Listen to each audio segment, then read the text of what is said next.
날마다 나를 살리는 큐티 이성우 목사입니다. 오늘 큐티 본문은 사무엘하 7장 10절에서 17절까지입니다. 오늘도 주의 말씀으로 하루를 시작하게 하시니 감사합니다. 주의 말씀과 동행하는 한날이 되기를 소원합니다. 말씀해 주시옵소서. 듣겠습니다. 오늘은 영원히 견고한 집이라는 제목으로 함께 말씀 묵상하기를 원합니다. 첫 번째로 하나님이 지으신 집입니다.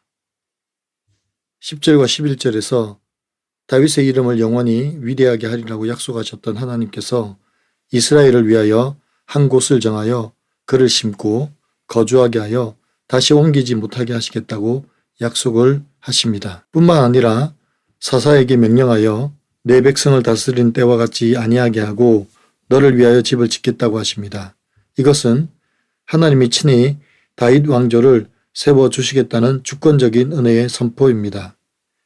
여기 사사에게 명령하여 내 백성을 다스리는 때와 같이 아니하게 한다는 것은 불안정하고 반복적인 고통의 시대를 끝내고 영원하고 완전한 평안의 시대를 열어주시겠다는 하나님의 강력한 약속입니다.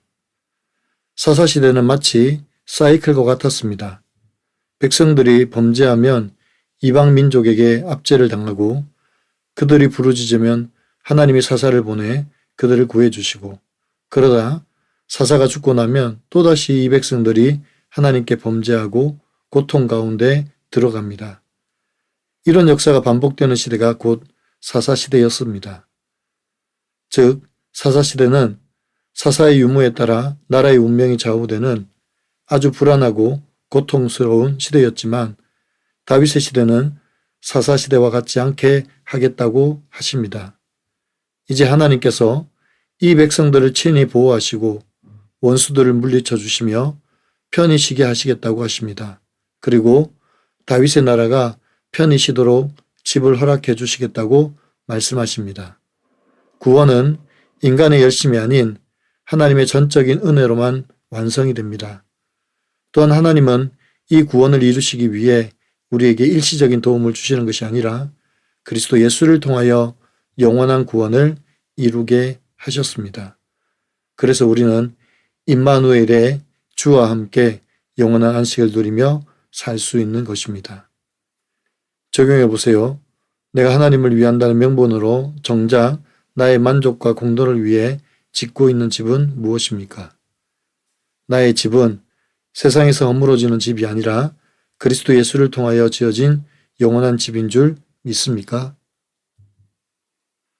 두 번째로 다윗의 왕위를 영원히 경고케 하십니다. 12절과 13절입니다. 내 수완이 차서 내 조상들과 함께 누울 때에 내가 내 몸에서 내 씨를 내 뒤에 세워 그의 나라를 견고하게 하리라. 그의 이름을 위하여 집을 건축할 것이요 나는 그의 나라 왕위를 영원히 견고하게 하리라 구합니다. 다윗은 자신이 하나님의 집을 짓고 싶어 했으나 하나님은 거절하셨습니다. 대신 그의 아들 솔로몬을 통하여 이 사명을 감당케 하십니다. 솔로몬은 하나님을 위하여 성전을 건축하고 하나님은 그의 나라를 영원히 견고케 하십니다. 즉 다윗의 줄기에서 메시아를 보내심으로 말미암아 영원한 왕위를 견고케 하시는 것입니다. 14절과 15절에서 하나님은 다윗 후손과의 관계를 정리해 주십니다. 왕과 신하의 관계가 아니라 아버지와 아들의 관계로 격상시켜 주십니다. 그래서 아들이 죄를 지으면 사람의 매와 인생의 채찍으로 징계를 하시겠다고 말씀하십니다. 그러나 이 징계는 언약의 신실함을 나타내는 징계입니다. 전에 사울이 불순종함으로 하나님께 범죄했을 때 하나님은 사울의 나라를 빼앗아 다윗에게로 옮기셨습니다. 하지만 이 징계는 그렇지 않습니다. 다윗의 나라를 빼앗아 옮기지는 않겠다고 하십니다. 하지만 반드시 징계를 하셔서 돌이키게 하시겠다고 하십니다.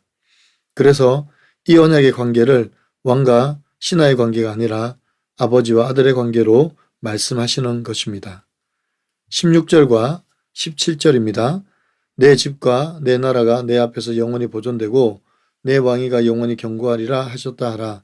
나단이 이 모든 말씀들과 이 모든 계시대로 다윗에게 말하니라고 합니다. 오늘 말씀의 결론입니다.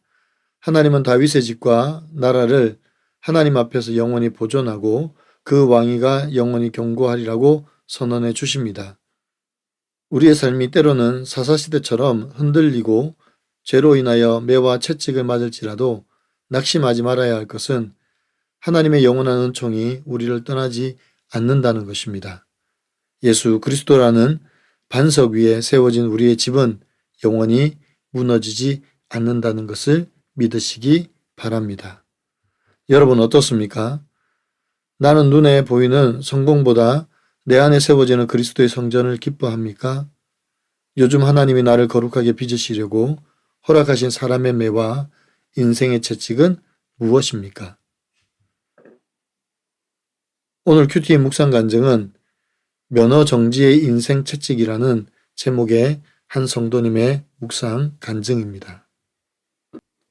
불교 집안에서 태어난 저는 고3 때 하나님을 영접하고 꼭 믿는 가정을 이루고 의사가 되어 하나님을 기쁘시게 해드릴게요 라고 기도했습니다.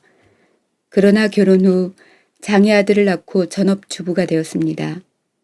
그런 저에게 시부모님은 돈 벌러 나가라, 살 좀 빼고 자기 관리하라고 구박하셨습니다. 처음엔 억울했지만 교회 소그룹 모임에서 비난을 잘 듣는 게 십자가 지는 거예요 라는 권면을 받았습니다.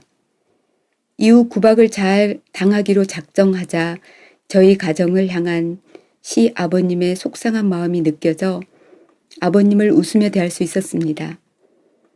이로써 시부모님과의 관계 고난은 통과했지만 장애 아들을 데리고 예배드리러 가는 것이 곤욕이었습니다. 아이가 소리 지르고 소변 실수를 하니 부끄러워서 가기가 싫었습니다. 하지만 민폐 끼치는 사랑임을 인정하고 이해하며 다니세요 라는 공동체 권면에 순종해 저의 환경을 인정하게 되었습니다. 이렇게 하나님은 사람의 매와 인생 채찍으로 저를 훈련하셨고 장애 자녀를 둔 엄마라는 한 곳에 심으셔서 교만과 감정 기복의 원수에게서 벗어나 안식을 누리게 하셨습니다. 그런데 얼마 전 주일에 아들을 태우고 차를 운전해서 예배에 가다가 신호 위반으로 큰 벌점을 받았습니다. 며칠 후 면허정지 사전 통지서를 받자 앞으로 이 덩치 큰 아들을 어떻게 데리고 다니나 막막했습니다. 예배드리러 가면서 신호를 어긴 저 자신이 너무 부끄러웠습니다. 이 일을 공동체에 나누며 회개하니 이후 광복절 특사로 벌점 일부가 소멸되었다는 연락을 받았습니다. 감사하게도 면허 정지는 면했으나 아직 별점이 남아있어 안전한 운전을 하고 있습니다.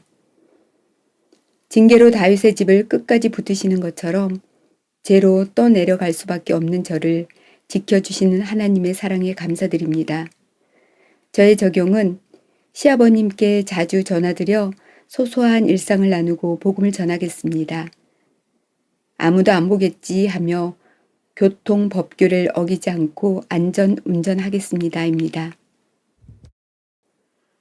사랑하는 성도 여러분, 하나님은 오늘 나단 선지자를 통하여 다윗의 나라와 그의 왕위를 영원히 경고케 하신다고 약속해 주십니다. 비록 다윗이 하나님의 집을 짓지는 못하지만 그의 아들 솔로몬을 통하여 하나님의 성전을 짓게 하시고 다윗의 자손과 관계를 새롭게 하시겠다고 하십니다. 이제 하나님은 다윗의 후손의 아버지가 되셔서 그들의 나라를 영원하게 세워가십니다. 때로는 그들이 범죄하더라도 그들을 버리지 않으시고 사람의 매와 인생의 채찍으로 그들을 징계하시되 아예 버리지는 않으시고 반드시 돌이키게 하시겠다고 하십니다. 이 얼마나 놀라운 은혜입니까? 이처럼 하나님이 우리에게 주신 영원한 구원은 흔들리지 않습니다. 포기되지도 않습니다. 그렇다고 방관하시지도 않습니다. 반드시 죄에 대하여 징계하시지만 끝까지 우리를 인도하시고 영원한 안식처를 주십니다. 이것이 곧 그리스도 예수를 통한 영원한 언약의 성취입니다. 오늘도 이 약속의 말씀을 붙들고 살아가는 저와 여러분이 되시기를 간절히 축원합니다. 기도드립니다. 사랑하는 주님, 사람의 손으로 지은 집은 언젠가는 무너지고 망합니다. 그러나 하나님께서 세우신 집은 영원한 줄 믿습니다. 다윗을 통하여 영원한 나라와 왕위를 세워주신 것 같이 예수 그리스도를 통하여 우리에게 영원한 집을 허락하심에 감사드립니다. 그럼에도 불구하고 우리는 늘 하나님 앞에 범죄합니다. 주님, 우리를 용서하여 주시옵소서. 다윗에게 약속하신 것처럼 사람의 매와 인생의 채찍으로 다스려 주시되 우리를 버리지 않으시는 하나님의 약속을 의지하며 살아가게 도와 주시옵소서. 그리스도 예수를 통하여 우리에게 주신 영원한 구원을 날마다 누리며 살아가는 저희가 되기를 소원합니다. 그래서 주의 주권과 통치와 나라를 날마다 맛보게 하여 주시옵소서. 우리 구주 예수 그리스도의 이름으로 간절히 기도하옵나이다. 아멘.